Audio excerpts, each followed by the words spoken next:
Okay, I'm going to do a small intro and then I'll start off. Answer to your question is no, I didn't think so. There are so many things that go along with it. The first thing that we are judged on is the way that we look.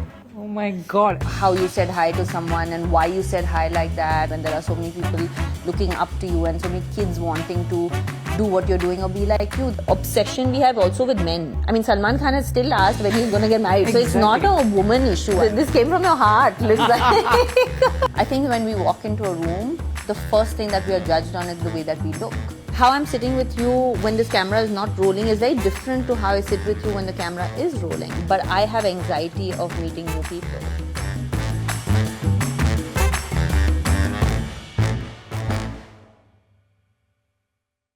It's March 8th and I don't think I could have thought of anyone better to come and speak to.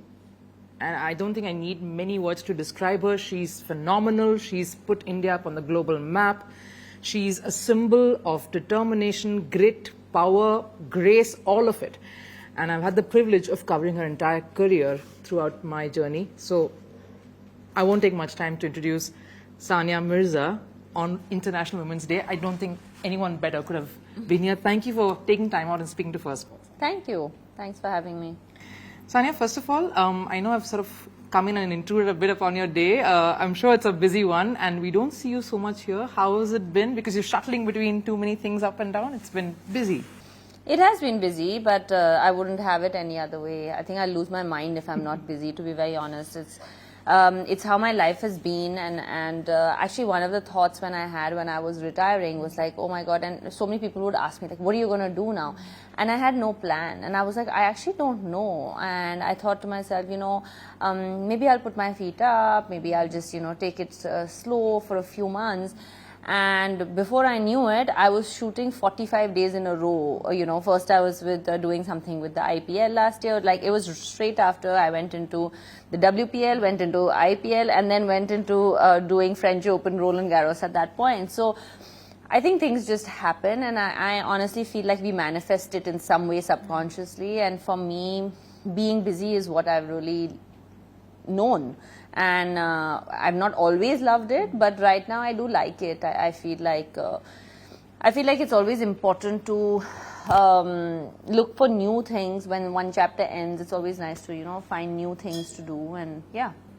All right. And if I have to ask you, looking back at all that's happened so far, did you ever for a moment imagine your journey, your life to sort of unravel the way that it has? Not quite. I think that I think you have dreams, and we all have dreams. When we start a career, when we start doing something, we think of where we would like to go in that career, where we would like to end up, how we would like it to pan out. And there's a very few handful of people in this world who get to live their dream, and I feel very fortunate that I was, able to do that. I was able to not just dream and dare to dream, but also achieve, more than what I had probably imagined. And everything else obviously comes along with it, right? Like, so it's not, nobody wakes up in the morning and says, I'm going to start this career, and I want to do it so I can make a lot of money. Like, that cannot be the sole goal for anybody. You first start something because, and no matter what career that is, you start something because you love it and because you want to do it and you have a passion for it.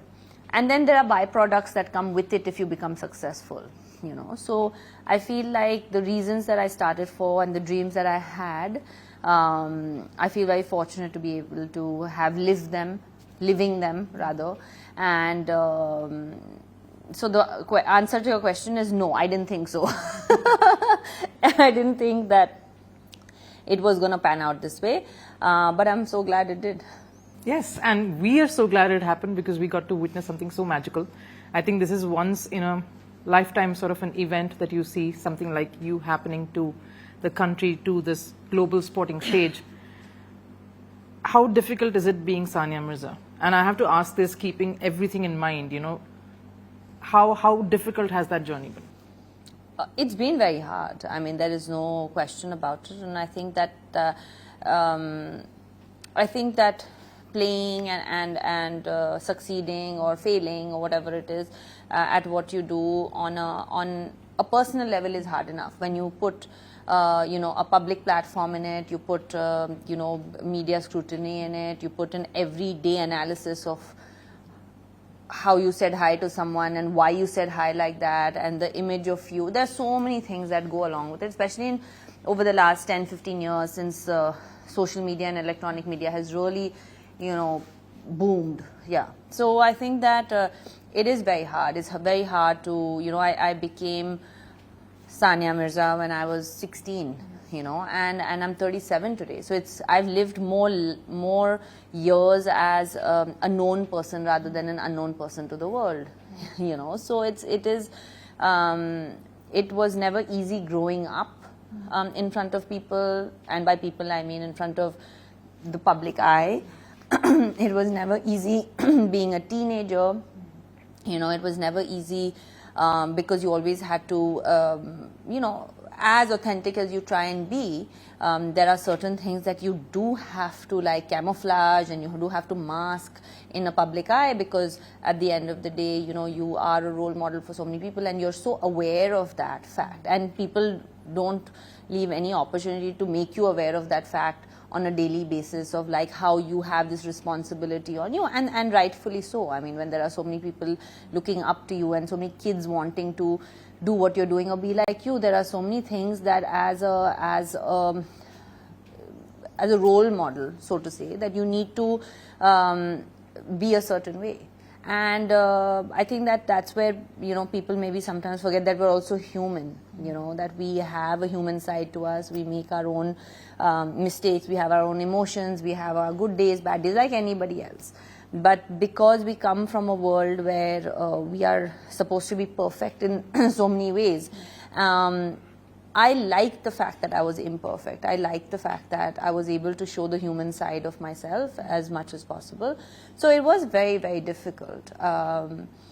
Having said that, though, I don't want to sound ungrateful, because the fact is that I chose that for myself. Maybe I didn't understand the magnitude that it was going to go up to, but I did choose a path that would lead me maybe to a life that I have today. So I can't sit there and say that it has only been difficult. This has also brought a lot of good to me, and it has also made me who I am. Not just, I think, not just as a tennis player or as a famous person or whatever. It's made me who I am as a human being as well. It's shaped who I am. You say that you're happy that you are a little imperfect. Has the pressure got to you sometimes? Yeah, I mean, I'll be lying if I say no. I mean, the greatest of athletes have come out and spoken about, or the greatest of people in terms of just by great, I mean the most known people in the world have come out and spoken about how much a public platform, I don't want to say messes up your head, but it does play around with your head. Impact. Yeah, it does impact you in not just always in a positive way. So I think that, people really think that, oh my God, they have everything, what is there to be sad about? Or what is there not to be happy about rather than sad? And I think that, money, fame, and success is not always the answer to always being content and happy, because it comes with a lot of baggage, especially if you're not inheriting it, in terms of if it's not just coming to you and you're building your way up there and then you're doing it in front of the public. It comes with a lot of baggage. And having said that, inheritance also comes with baggage, but that's a different kind of baggage, yeah. So I just feel that as a human being, it has impacted me more times than one. Yeah. Would you say, Sania, that for a male athlete here in India compared to a female athlete, the scrutiny is far more for a woman athlete? I don't think that has anything to do with India. I think that has to do with the world. I think that unless and until we change our thought process of how we view a female as a world, I'm saying, and this has nothing to do with, maybe more pronounced in some countries than the other, but that underlying patriarchy is always there. Yeah. That underlying sort of, yeah, he's a boy and he'll get away with it. Or he's a boy and it's okay. Yeah, it's okay. And that happens in any field. If I ask you the same question, I'm sure you'll tell me the same thing. So that is a universal problem. It's not really an India-based problem. But having said that, though, that I did bear the brunt of it, you know, in many ways. Now, I don't know whether that was because of me being a woman or what, but I think, or the time that I came up in, you know, it could also be as simple as that. But I do see other female athletes not having gone through that. So I don't know if that is particularly to do with just being a woman, but I do think that women in general are questioned a lot more and scrutinized a lot more, because I think when we walk into a room, the first thing that we are judged on is the way that we look.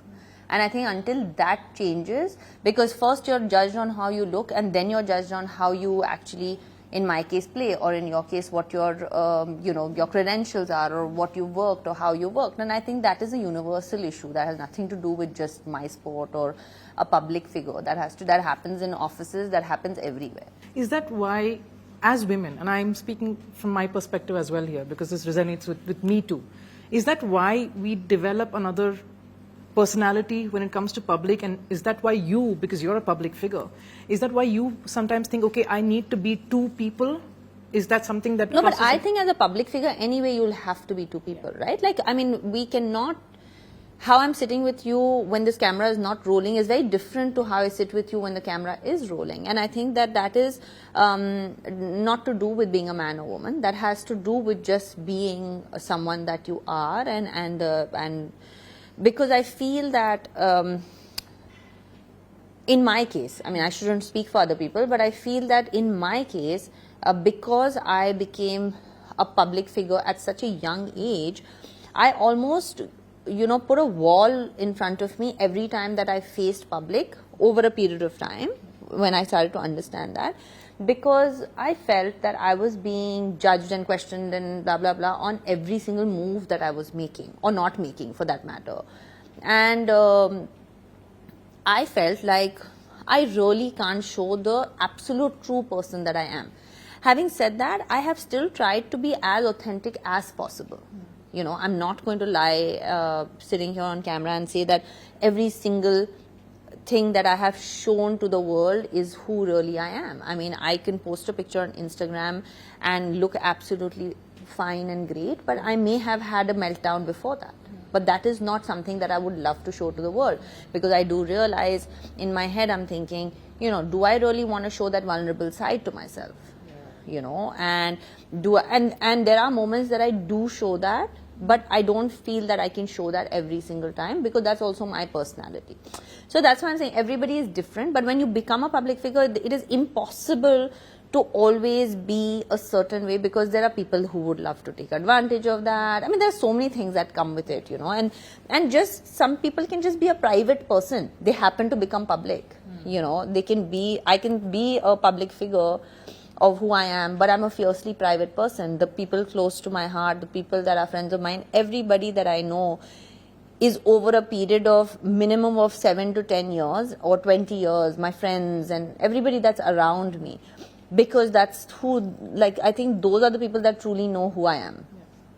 It's not people that I meet at events, or it's not people, because I can't be that way. Also I feel that there are certain things as a public figure that you have to do that are not always very comfortable.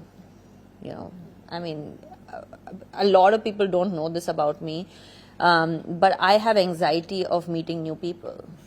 Can you believe that? And the way my life turned out and panned out, till date, if I walk into a room where my name is going to be announced, and I go to an event and my name is going to be announced, and I know that everybody's going to turn around and look at me, it gives me anxiety. So I've never really spoken about this. So imagine from a person like that, like in school, I used to know the answers to every single question, but I never put my hand up, because I didn't want people to turn and look at me.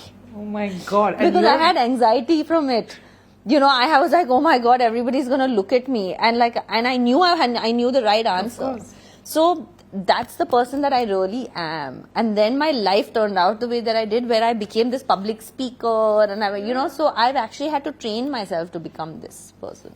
But how does it work when you get on a tennis court then? I mean, because everyone's watching you, your skills are being judged, are being... So at that moment, actually when I play tennis is when I'm the most fearless. And honestly, none of that mattered when I walked onto the tennis court. When I walked onto the tennis court, it didn't matter to me what people said, what people did, whether they watched or they didn't watch. For me, like playing and trying to win and being the best version of myself out there trumped everything else. And that is the only time I didn't feel that anxious energy, like where I would be like, oh my God, I'm going to walk on the court and people are going to look at me. I didn't care. But if you tell me to walk into a restaurant, till date, I swear to you, if I have to go to a restaurant that is in this part of the world where I know for a fact that I will get recognized, it gives me, I'm not saying it gives me anxiety where I won't enter the restaurant, but it gives me butterflies in my stomach where I'm like, oh my God, I have to enter this restaurant. It's almost like a thing that I fight with on a daily basis within my system. So are you also embarrassed with compliments? Yeah, very. Like I'm so bad. Anybody that knows me, like when they start complimenting, I'm like, stop talking about me. I'm sitting right here. Like, don't talk about me. So that also comes from that, right? That's a personality trait also because it's like connected to this. So I don't like compliments at all.